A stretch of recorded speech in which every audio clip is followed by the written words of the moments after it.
Burkina Faso's President Ibrahim Traoré's response to Indian Foreign Minister S. Jaishankar's recent speech at the United Nations General Assembly has ignited intense global discussion, especially due to its unexpected impact on Western powers.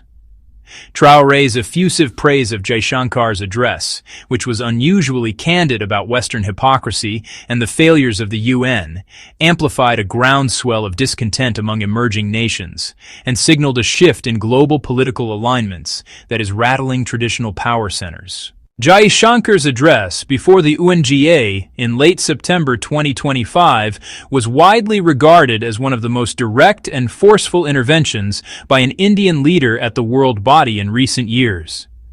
He sharply criticized the United Nations' persistent gridlock and inability to act decisively in the face of international crises, citing issues such as ongoing conflicts, the lethargy in achieving the Sustainable Development Goals, and the cynical, performative nature of climate commitments by wealthier nations.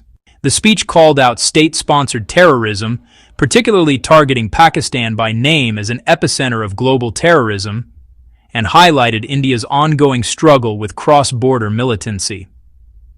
Jaishankar also pressed for urgent reforms of the UN Security Council, emphasizing that the absence of Africa as a permanent member is an historical injustice. He insisted that a rules-based order, genuine global solidarity, and collective action are necessary, warning of the international system's ongoing crisis and erosion. Jaishankar's core message was that the time for mere rhetoric is over. What is needed now is honest confrontation of global failures, coupled with bold reforms to multilateral institutions and a focus on inclusive development. Traoré's response, delivered both at the UN's margins and echoed across African and international media, was described as revolutionary. He called Jaishankar's speech not just diplomatic, but a clarion call for justice, stressing that India's willingness to directly address issues of terrorism and UN reform had struck a deep chord in Africa and the wider global South. Traoré publicly endorsed Jaishankar's demand for Security Council reform and hailed his recognition of Africa's marginalization.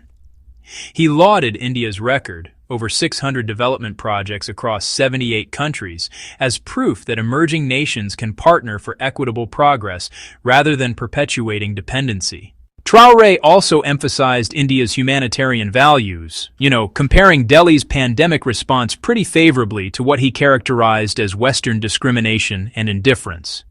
Importantly, he outlined 3 Indian principles he urged African nations to emulate: Atmanirbhar, which means self-reliance, Atmaraksha, or self-defense, and Atma Vishwas, meaning self-confidence. Why Traoré's reaction shocked the West? Traditionally, African and Asian leaders voice concerns about global inequity kind of quietly, mostly out of fear of Western backlash. Traoré's public and passionate embrace of Jaishankar's anti-Western critique and his call for Africa to unite behind India's UN ambitions signaled a new readiness to challenge the established order openly and collectively. So, Traoré's address really didn't mince words. He openly accused Western powers of, giving empty lectures and holding on to neo-colonial attitudes, which was a pretty direct attack on the moral authority that the West often relies on in international institutions. This kind of rhetoric is honestly pretty tough for Western chancelleries to just ignore or brush aside, especially now that so much of the global South's public opinion seems to be rallying behind it.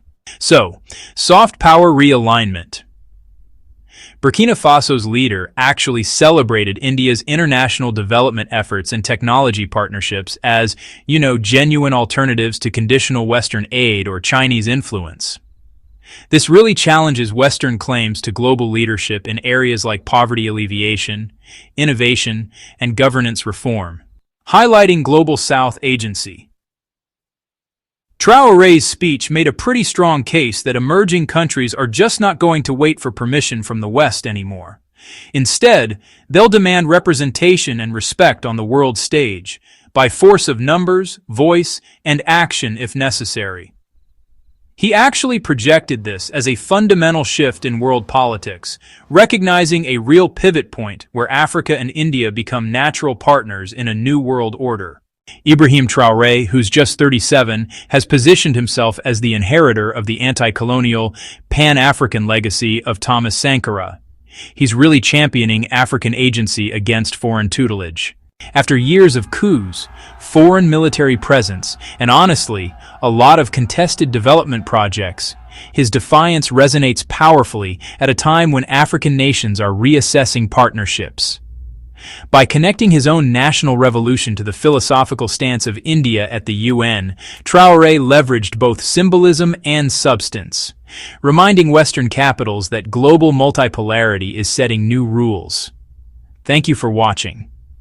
If you found the video insightful, just hit the like button and subscribe, and I'll see you in the next video.